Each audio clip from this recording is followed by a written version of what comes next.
Aniya na mga dagkong balita karong adlaw sa One Mindanao. Unang witness sa prosecution nga mao si NBI Senior Agent John Mark Calilong gigisa sa cross-examination sa depensa sa ikatulong adlaw sa impeachment trial ni Vice President Sara Duterte. 49 anyos nga lalaki gidakop human nagkarga og usa ka sako nga mga armas sa tricycle niini sa General Santos City. 46 anyos nga lalaki patay human natrap sa nasunog nga panimalay sa General Santos City. Duha ka pulis gipusil patay sa lambayong Sultan Kudarat pagpanimalos posibleng motibo sa krimen. Og video sa gireklamong POJ driver nga kusog matud pa og padagan sa iyang jeep sa Davao City nag-viral apan driver gilimod ang maong pasangil.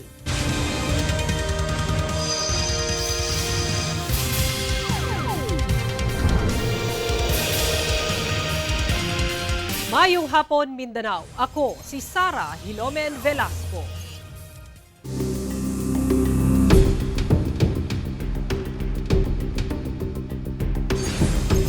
Sa ikatulong adlaw sa impeachment trial ni Vice President Sara Duterte, misalang na sa cross-examination sa depensa ang unang testigo sa prosekusyon.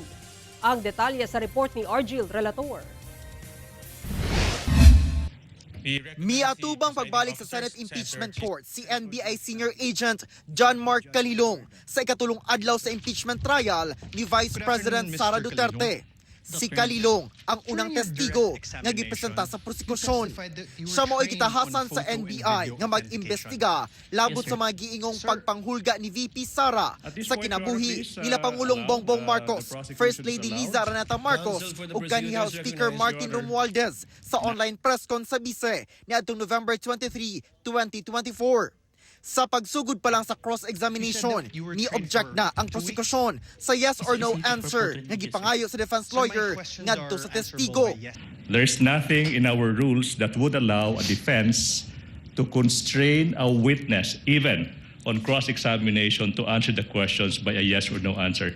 Yes, sir. Gipakita sa depensa kay Calilong ang Articles of Partnership sa MaxCore Interventures nga mo ay naghandle sa duha ka semana nga training nila Calilong sa digital forensics. Buot ipabutang sa record sa prosekusyon nga walay basehan ang pagpresenta sa website ug Articles of Partnership sa MaxCore Interventures. Sa pagpanubay, nagasupply og office supplies, emergency response software ug CCTV ang maong kumpanya nga naghatag og expert training ila Calilong. Nagtuyok ang mga pangutana sa depensa sa mga dokumento o gihimong investigasyon sa NBI sa online press con sa Bise. Yesterday, you testified that you signed the affidavit of investigation dated February 10, 2025. Yes, sir. Gikumpirma ni Calilong nga walay affidavit sa mga media nga present sa online press con ni VP Sara nga naka-attach sa affidavit of investigation niadtong Pebrero 2025. Gikumpirma sab niya nga wala niya atubang sila PBBM, First Lady Liza Araneta Marcos ug kanhi Speaker Martin Romualdez sa gilusad nga investigasyon sa NBI. Sa nature of investigation, gisulti ni Calilong nga nag-imbestiga sila motu proprio o bisan walay nadawat nga reklamo. Sir, you're not one of the participants of the press conference on November 23, 2025, correct? Yes, sir. So you do not have personal knowledge about what transpired during that press briefing, correct? It was live streamed, sir. You did not watch that live stream, correct? In It was- real time. Yes, sir.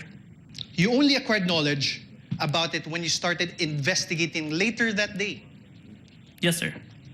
Ako si Argil Relator.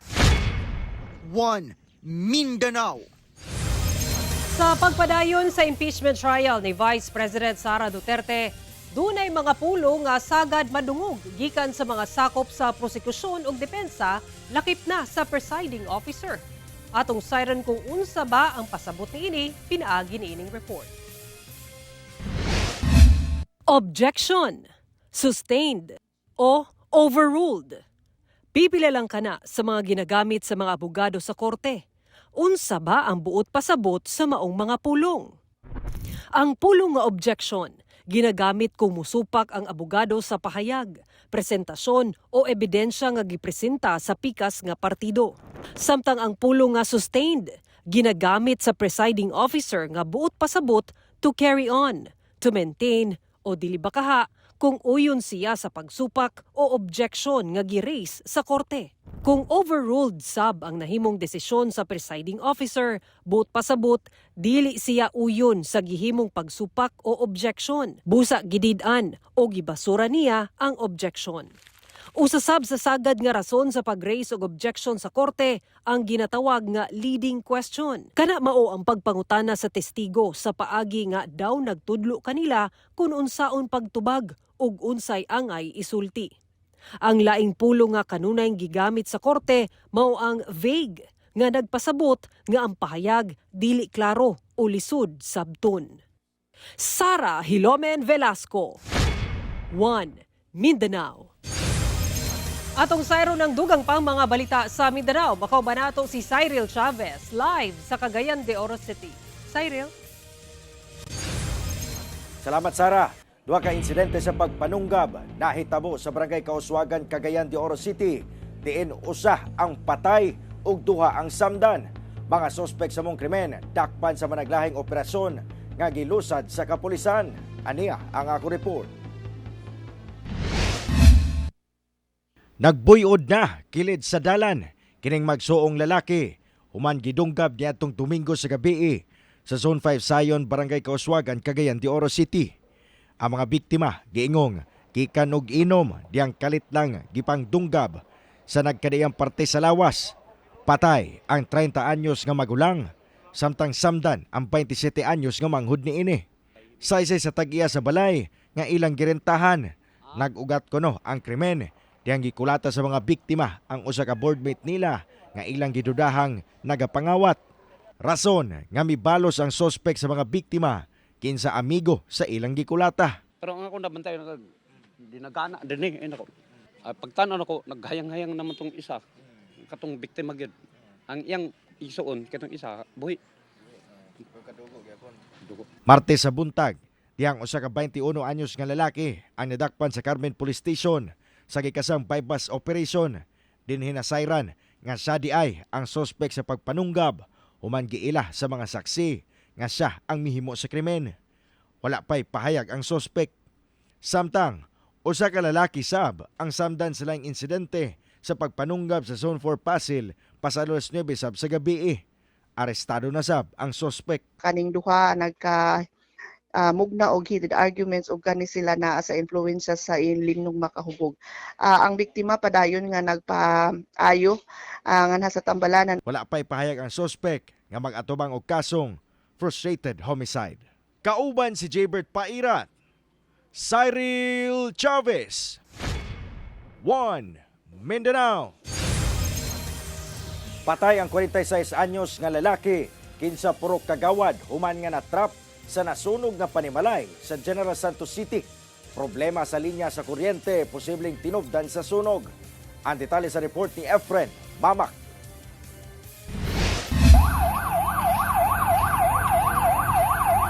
Nagdilaab na kining usa ka panimalay nga kanhi meat shop diyang nasiplatan sa mga residente sa Purok 5 New Society, Barangay Apopong, General Santos City pasado alauna Miyerkules sa kadlawon. Paspas mikatay ang kalayo sanglit ang maong panimalay gama sa light materials. Gilayon kining girespondihan sa BDRRMC ug kabomberuhan. Nadeklara kining fire out human ang usa ka oras. Apan mitambad ang halos naabo nga lawas sa 46 anyos nga lalaki kinsa purok kagawad sa mong barangay nga igsuon sa tag-iya sa balay. Gituo ang nag-inusara kining natulog sa mong balay ug wala nakamata dihang naitabo ang sunog. Wa gyud siya kamata sir ba pagsunog. Oo. Hubog na kainom lagi daw. Nga gihatod siya mga alauna mga alas 12. Gitagad na sa kabanay ang patayng lawas niini. Giimbestigahan pa sa BFP ang tinubdan sa sunog. Apan sumala sa barangay, posibleng problema sa linya sa kuryente ang tinubdan niini. Allegedly or ang cost sa kaning sunog ay dahil sa faulty wiring. Busa aron malikay sa susamang hinungdan sa sunog, kini ang tambag sa barangay. Nangyari na lindol, no? Baka hindi natin alam na may mga wirings pa lang naputol, na-expose, mga wirings na naapektuhan, na detach or kung ano man nagaground na pala, no. Hope na ipa-check natin. Ginakuhaan pa og pahayag ang kabanay sa biktima. Kauban si Gary Balantayog, Bong Vicencio, Efren Mamak. One Mindanao. Patay ang duha ka pulis human gipamusil samtang padulong mag-duty sa Lambayong Sultan Kudarat. Pagpanimalus, usa sa gitudlong hinungdan sa krimen. Atong ibalik si Efren Mamak.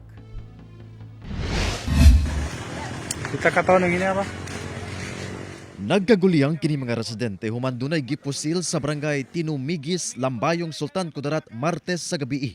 Dead on the spot ang duha ka mga pulis nga pulos patrolman nga sakay sa usa ka motorsiklo. Ang maong mga biktima naka-assign sa 1202nd Maneuver Company Regional Mobile Force Battalion. Sumala sa Police or Regional Office 12, padulong na unta ang maong mga biktima sa ilang duty apan pag-abot sa lugar nga gikahitibuan. Kalit na lang kining gipamusil sa wala pa mailing sospek gamit ang M16 nga armas. Retaliation o pagpanimalos, posibleng motibo sa krimen. Base po sa initial investigations na nagkaroon ng retaliation considering na itong isa sa personnel natin ay maraming nadakip when he is implementing the laws, lalo-lalo na yung sa mga illegal drugs. Doble alerto karon ang PNP. Automatically, nagpababa tayo ng heightened alert. We reminded them to be more vigilant at saka alert, especially sa kanilang seguridad. Padayon ang hot pursuit operation sa PNP batok sa sospek. Nagpabot sab kini og pasubo o ginabang sa pamilya sa mga biktima. Ginakuan pa og pahayag ang kabanay sa mga napatay nga pulis. Kauban si Gary Balantayog, Bong Vicencio, Efren Mamak. One Mindanao.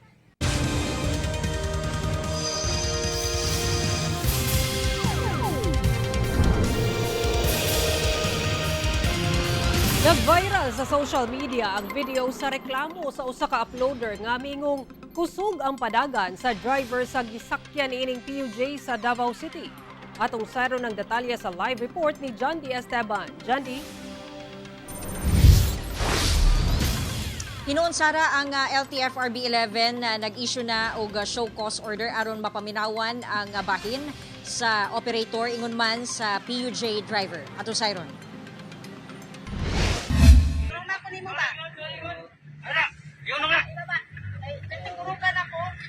Kini ang eksena nga kuha sa video sa uploader nga mismong nagreklamo batok sa driver sa iyang gisakyang jeep sa Davao City.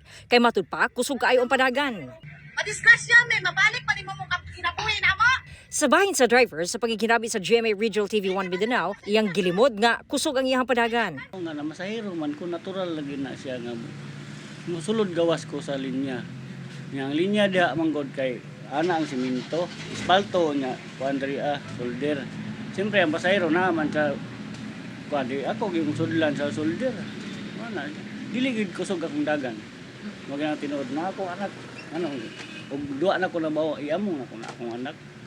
Oh, nasa province sa perminti. Dugang sa driver. Taon na pagkulata ko.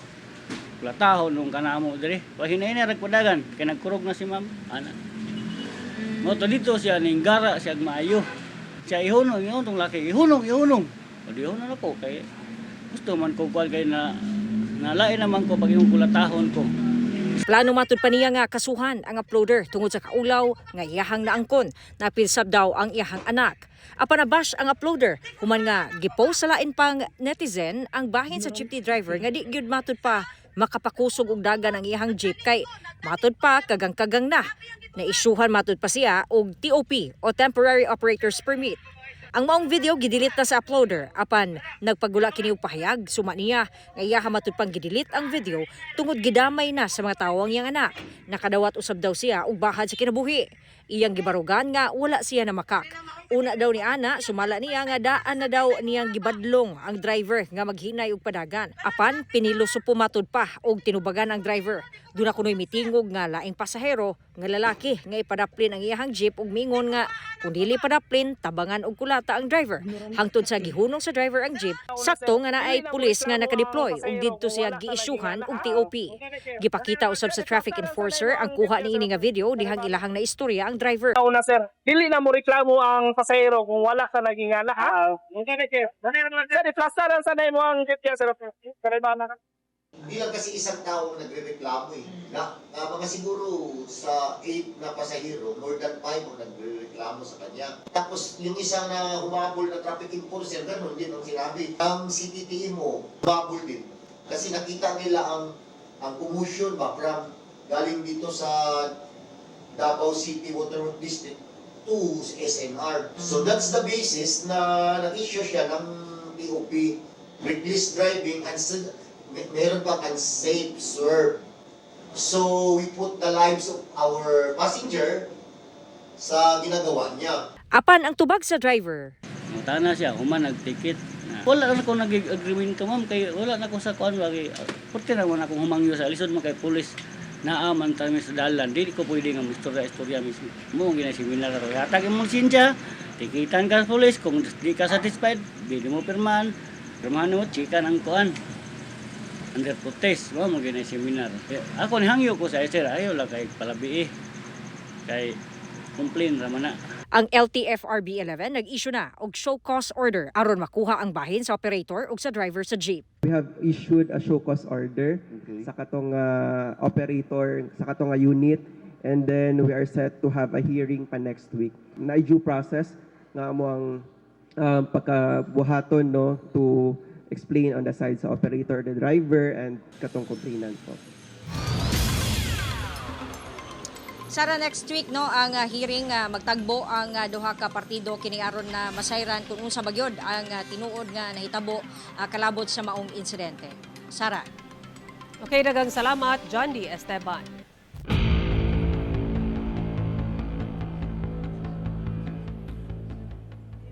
Gidakop sa kapulisan ang usa ka tricycle driver. Human na aktuhan kini nga dunay karga nga mga armas sa gimanehong tricycle sa General Santos City. Gilimod kini sa suspect apan sumala sa PNP. Usa matod pa kini sa ilang ginagukod. Human sinitabong pinusilay kung asa usa ang patay. Ano ang report ni Efren Mamak?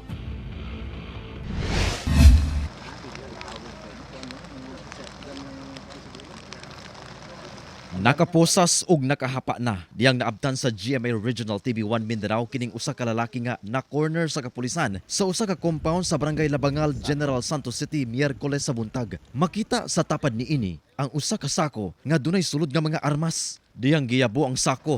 Oh, ang daming baril. Mitambad ang siyam ka high-powered firearms nga sagad mga shotgun. Matod sa General Santos City Police, ang maong 49 anyos nga lalaki gipabuthan sa PNP human nakit-an nga nagkarga sa mong arma sa tricycle niini. Usasab kuno kini sa 3 o 4 ka mga sospek nga misibat human namusil patay sa usa ka lalaking security guard sa usa ka luna sa maong barangay. Una ang pagkadakop niini. After shooting, after putukan, malapit lang naman yung nakadeploy natin na tropa na PNP personnel. Nagkaroon agad ang hot pursuit operation. And then naabutan to sila, pinaputukan pa sila ng mga kasamahan. Apan gilimod sa suspect nga iya ang maong mga armas. Hindi sir, kanamasada ko lang. Sada mo lang? Doon na lang kuno nagpakarga sa mong sako. Wala kuno siya'y kasayuran nga armas ang sulod niini. Wala sab kuno siya'y kalabutan sa pagpamusil. Hindi ko man nakita yun. Hindi ko ikarga yun. Gibarugan sab sa mga anak nga nakasaksi sa pagdakop sa ilang amahan nga inosente gayud kini. Sa balay, gika man siya sa balay. Then ana siya, mamalit na siya sudan. Then natingala namin nga, pusil daw siya. Gikustodiya na sa PNP ang mga armas lakip ang sospek alang sa saktong disposisyon o investigasyon. Samtang nagpadayon ang hot pursuit operation sa PNP batok sa uban pa mga sospek nga nakasibat. Nasayran nga away sa yuta ang hinungdan sa pagpamusil. Ginakuan pa og pahayag ang kabanay sa napatay nga security guard. Kauban si Gary Balantayog, Bong Vicencio, Efren Mamak. 1 Mindanao.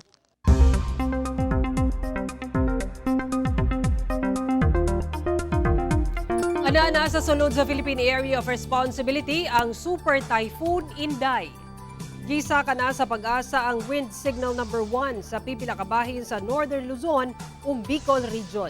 Sa latest bulletin sa pag-asa, ulahing nasiplatan ang sentro sa Super Typhoon Inday sa gilayong 1,270 kilometers sidlakan sa Northern Luzon. Nagliho ka na pa west-northwest sa gipaspason nga 20 kilometers per hour. Sumala sa pag-asa, nagpabiling ubos ang tsansa sa bagyo nga muigo sa yuta. Apan posibleng muduol sa Batanes sa Biyernes ug sa Sabado posibleng mugawas na kana sa Par. Bisan walay landfall sa nasod, padayon ni ining pakusgon ang habagat. Busa ulanon ang dakong bahin sa nasod lakip sa Mindanao. Base sa dato sa Metro Weather, halapad ang pag-ulan sa Mindanao. Kusog ang ulan sa pipila ka bahin sa Northern Mindanao ug Soc-Sargent. Busa mahimong alerto sa pagbaha o landslide. Wala na gayoy ginapili ang kawatan sanglit sa Mati City sa Davao Oriental, gidaginot pa og kawat ang duha ka basurahan. Sa CCTV sa usa ka boutique sa Mati City, makita kining nakasuot og kalo nga lalaki alas 12:55 Martes sa kadlawon. Sayang pagbalik sa agi, dala na niya ang color blue nga plastic drum. Wala pa siya makontento, gibalikan pa ang laing usa ka drum.